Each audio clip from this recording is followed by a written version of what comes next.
Hi, welcome back to my YouTube channel. ඉතින් අවුරුදු vlog එක ගොඩක් ඕගොල්ලෝ ආසාවෙන් බලන්න ඇති කියලා මං හිතනවා. ඉතින් අද වීඩියෝ එකෙන් අපි ඕගොල්ලන්ව එක්කගෙන යනවා පාක් එකකට. මේකේ නම තමයි Hitachi Seaside Park.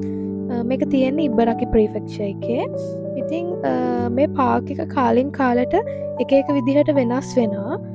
මේ කාලෙදි කොහොමද තියෙන්නේ කියලා යමු අපිත් එක්ක බලන්න. ඉතින් මේ විදිහට පාක් එකට යන්න කලින් ටිකට්ස් එහෙම අපි අරගෙන පාක් එකට ඇතුල් වුණා. ටිකට් එකක් මං හිතන්නේ 800යි. යන්න 800ක් තමයි වෙන්නේ. ඉතින් ටිකට් අරන් ටික දුරක් අපි ඇතුළට යන්න ඕනේ පාක් එකේ. ඒ මල් එහෙම හැදිලා තියෙන තැනට. ඉතින් පාක් එක ඇතුලේ පොඩි ට්‍රේන් වගේ ඒවා ලස්සනට හදපු ට්‍රේන් වගේ ඒවා ඇතුලේ යනවා. අපිට ඒවල වුණත් යන්න පුළුවන්. ඒවලත් මං හිතන්නේ එක්කෙනෙක්ට yen 600ක් විතර වෙනවා. ටිකට් එකක් අරගෙන තමයි අපි යන්න ඕනේ. ඉතින් අපි මේ මුල් ටිකේ පයින් ගියා. පයින් ගිහිල්ලා ඊට පස්සේ මැද හරියේදී වගේ තමයි අපි මේ ට්‍රේන් එකේ යන්නත් හිතුවේ.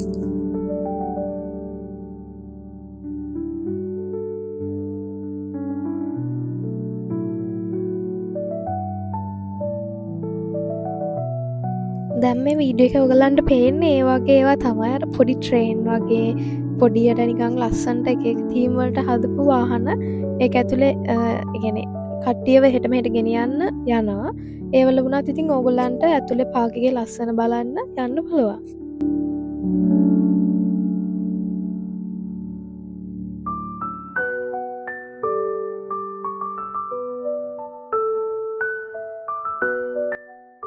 ඉතින් මෙන්න මේ මල් ජාතිය තමා මේ දවස්වල මේ පාක් එක ලස්සන කරන්න පිපිලා තියෙන්නේ. ඉතින් මේ අපි යන දවසේ නම් 170ක් විතර තමයි මල් පිපිලා තිබුණේ. ඉතින් මැයි මාසේ මුල වගේ තමයි හරියටම يعني ඒක ඒ එතන ඒ ඒරියා එකම කවර් වෙන විදිහට මල් පිපෙන්නේ කියලා මම දැක්කා. ඒගොල්ලන්ගේ වෙබ්සයිට් එකේ දාලා තියෙනවා. ඉතින් අපි ගොඩක්ම ගියේ මේ මල් බලන්නයි ටියුලිප්ස් එහෙමත් බලන්න ඕනේ හින්දා තමයි අපි ගියේ. ඒත් ඒ කියන්නේ මැයි මාසෙ මුල වෙනකොට ටියුලිප්ස් එහෙම ඉවර වෙයි කියලා හිතලා ඉතින් අපි කලින්ම ගියා.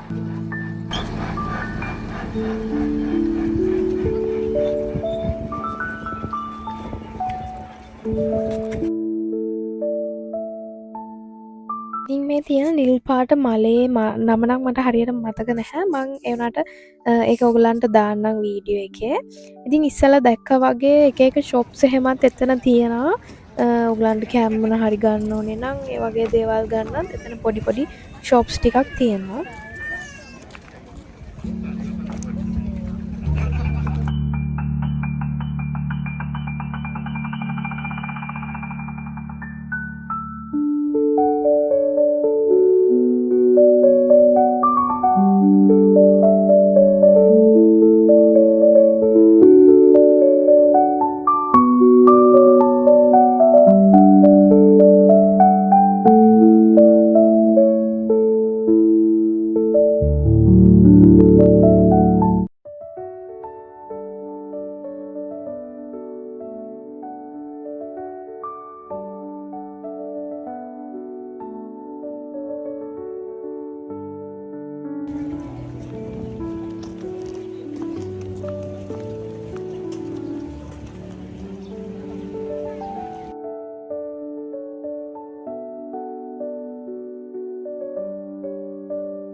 ඉතින් මේ ඒරියා එකේ අපි ටිකක් වෙලා ඉඳලා ෆොටෝස් වීඩියෝස් එහෙම ටිකක් අරගෙන ඊට පස්සේ අපි ගියා ටියුලිප්ස් එහෙම තියෙන තැනට.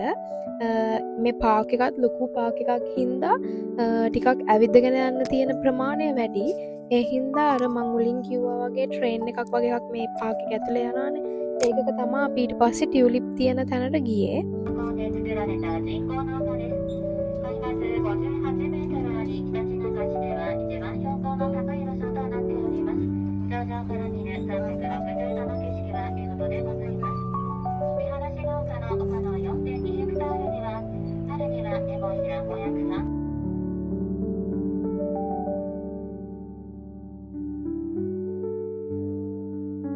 ඉතින් මේ ට්‍රේන් එකේ යන ටික වුණත් මාර ෂෝක්. ඒ කියන්නේ වටේ ගස් එහෙම ගොඩාක් තියෙනවා. ඒවා දිහා බල බල ලස්සන වටපිටාවක් තියෙනවා මේ පාර්ක් එකේ. ඒ වගේම මේ ට්‍රේන් එකේ යන අතරමඟදී එක තැනකදී මුහුද පේන තැනකුත් තියෙනවා. ඉතින් හරිම ලස්සනයි මේ පාර්ක් එක. මේ තමයි ටියුලිප්ස් හැදිලා තියෙන තැන. මෙතන ටියුලිප්ස් වර්ග එක ජාති ගොඩාක් තියෙනවා එක පාට වලින්. ඒ වගේ ජාති මං හිතන්නේ මාර ගොඩක් තියෙනවා. ඉතින් ඕගොල්ලොත් යන්න ඕන තැනක් තමයි මේ පාර්ක් එක.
अगर तुम साथ हो.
ඉතින් මේ පාක් එකේ තව ප්ලේ ඒරියා එකක් වගේ තියෙන රෝලර් කෝස්ටර් එකක් එහෙම තියෙන පොඩි ඒරියා එකකුත් තියෙනවා. ඉතින් අපිට නම් එකට යන්න බැරි වුණා. ඒ කියන්නේ වෙලාව මදි වුණා.